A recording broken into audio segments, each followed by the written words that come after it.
আজ আমি এটা কি বানাচ্ছি, এটা তোমরা কি কেউ বলতে পারবে কি বানাচ্ছি? এটাকে ছোট ছোট করে কেটে নিলাম। এই যে ছোট ছোট করে কেটে নিলাম। তারপরে রসুন দিলাম, ফুলগুলোকে ঢেলে দিলাম। তো দেখো বন্ধুরা, এর মধ্যে আছে লঙ্কা, হলুদ, নুন, চিনি। এটাকে দিয়ে দিলাম।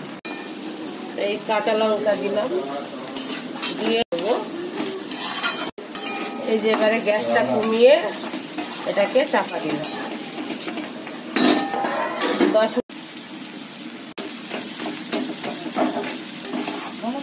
আমার এই 10 মিনিটে এটা রেডি হয়ে গেছে। দেখো এই 10 মিনিটে এই কচু ফুলটা কত সুন্দর সুস্বাদু একটা খাবার তৈরি হয়েছে। তো এরকমই খাবার পেতে চাইলে তোমরা লাইক কমেন্ট করবে। তো খাবারটা কেমন হয়েছে বন্ধুরা দেখে বলো।